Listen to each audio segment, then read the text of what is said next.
Hello everyone, it's Bethany. I apologize for not using my AI voice. I am unable to record anything tonight, so this text-to-speech will have to do. Today, I wanted to talk about my fellow subliminal maker channels on YouTube and what has been going on lately. Unfortunately, many of these channels, especially those related to weight loss or containing subliminals of them by all accounts, have been facing issues with YouTube's 3 strikes policy.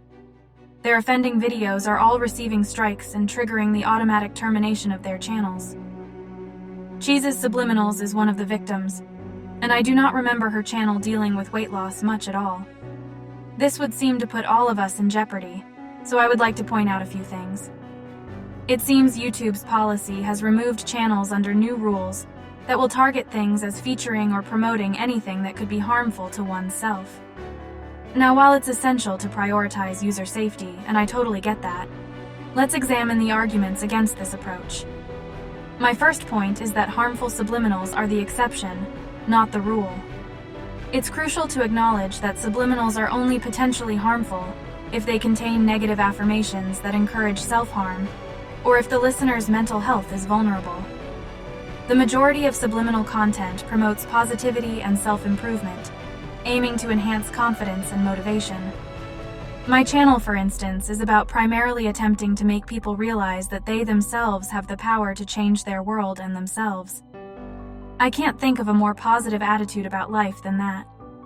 Is it at all fair to treat every channel that happens to feature content potentially unsafe as if that content inherently is? I don't think so myself. It's like hammers.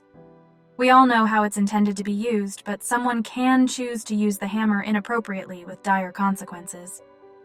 Do we ban hammers because of potential risk? No. My second point would be that harmfulness depends on individual consent. What I mean is that for subliminals to have any impact, the listener must be receptive and on board with the affirmations.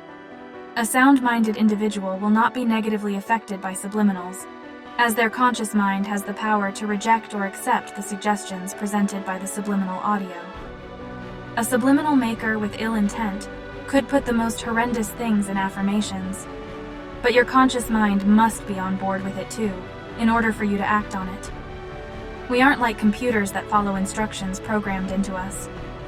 Our brains, if they are like computers, have the fail-safe of the conscious mind built in to protect the, for lack of a better term, backdoor, that is the subconscious, from affecting us. Even those brainwashed had to choose to accept what was fed to them in order to stop the unpleasantness they were facing. People under torture will do anything to make it stop.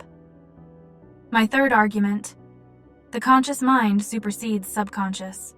I already talked about this in the prior point, but I must stress the notion that nothing happens to a person without their conscious consent when it comes to subliminal messages.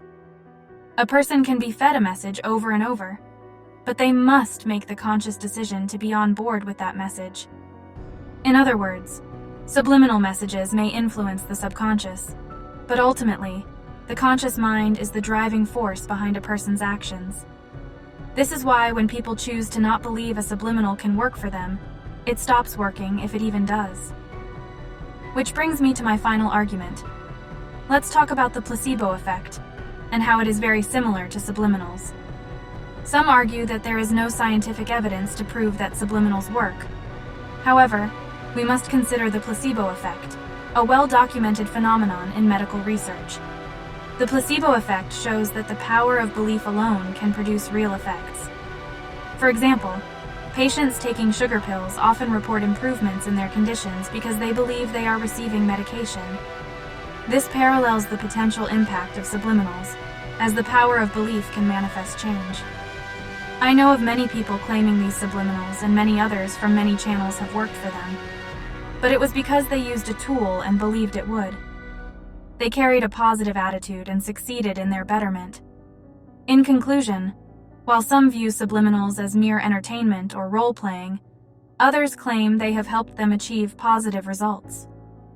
However, we must emphasize that subliminals are not a substitute for professional mental or physical health treatment. It is vital to consult your doctor or a qualified professional before using subliminals, even from this channel. Every life is important, and precautions must be taken when dealing with subliminals. Subliminals should be viewed as a tool, not a magic spell, and only those of sound mind should use them. Those struggling with mental health issues should exercise caution when considering subliminal use. Ultimately, promoting responsible usage and acknowledging individual differences will help foster a safer and more positive subliminal community on YouTube. It is my hope that this very channel continues to be a shining beacon of positive energy, but I have never once wanted anyone to harm themselves or others. My affirmations are positive and force nothing on anyone. Even if I had, the will of each and every one of you that listened would supersede it. One last time, please do not use any subliminals without first consulting professionals. Stay informed, stay safe, and keep striving for self-improvement. And let us hope that those with their channels taken down will have them restored. We should not be punishing good people and restricting things of benefit for the sound of mind and body. We can't treat everyone as if they are mentally unwell. Ultimately, it ought to be up to the listeners and viewers to make up their own minds what content they consume on this platform, while maintaining and being responsible for their own safety.